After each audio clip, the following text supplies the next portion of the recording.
All right, guys, we got a good question. And I've been asking myself this question a lot, probably every day. One commenter asked me, why is it taking me so long to prove that all of the stars are the same? And I ask myself, honestly, that question every day. I'm trying to figure out what the issue is because I have no idea why I caught Sirius so clear in the first place. But I have a theory on why I did. In relation to, so we've got two measurements, the height and obviously the distance. The height of the stars are all the same. Easy to prove. The distance from me to the horizon is thousands of miles.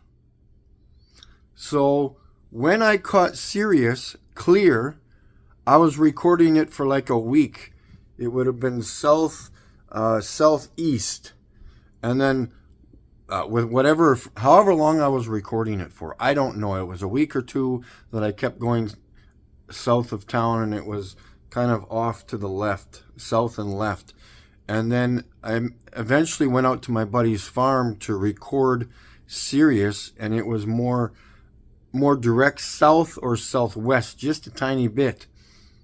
But my theory is that I have to wait for whatever I'm recording to be directly south, because that is the closest position to me, whether it's east or west.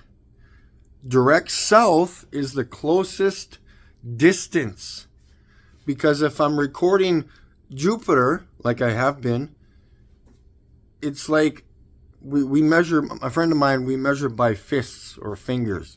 So fists, could be 1 or 2 fists from the horizon up or closer. It's not up, it's just closer. It appears to be up.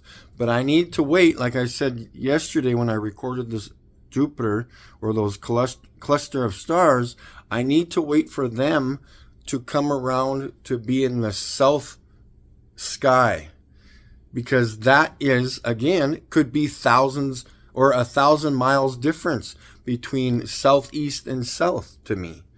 So that's initially closer to me. That is the only thing I can come up with right now.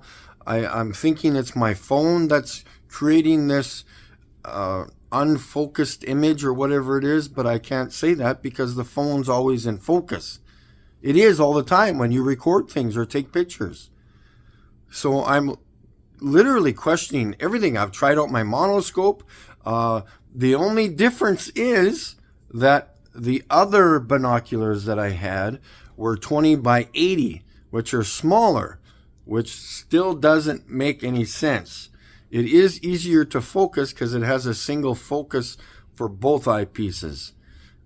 My binoculars focus independently for each eyepiece.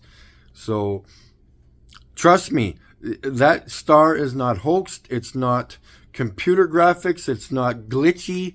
The star Sirius is that.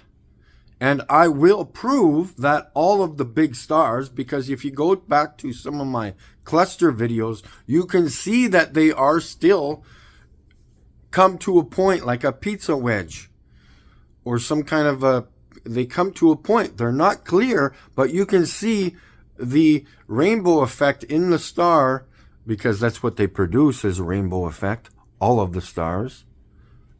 And it's not computer graphics or a misinterpretation between the cameras. No. I'm going to prove it. Just, I need time. It may not be until April. I don't know. I may not be able to stay up until 4 o'clock in the morning to record the stars as they come further south. So if I have problems sleeping some night, I may go out and hopefully get them in the south. And because to me, again, that is the closest point to me, rather than recording something in the western sky or the eastern or the northern, especially the northern, because if it's further in the direction of the horizon in the north, in relation to Polaris, that's even further because that's on the other side of the Earth, on the flat plane of ours. Because Polaris is the center. So now I've got to record, if my head is the center of this video, I got to film when I'm standing over here, I've got to go over to the other side. So that's even further. I've got to wait for that dome or the firmament to rotate around to me. Whatever star I'm trying to record, I need it to be in the direct south of me. I'm sure of it. That's the only thing I can come up with. Because there are crystal clear nights that I can see the stars in relation to my eyes. Yeah, I can see the stars. I can see thousands of them. But yet, when I try to record them, there's that little fuzziness to them. I don't know why. It has to be because I have to wait until it's south. I don't know. But anyways, there you go. And trust me, I'm trying every little thing I can think of to get the stars clear. I will try the other binoculars again to see if there's anything different. That's all I can come up with. But trust me, I am trying and I will do it. I just need time. Thank you very much. Have a wonderful day.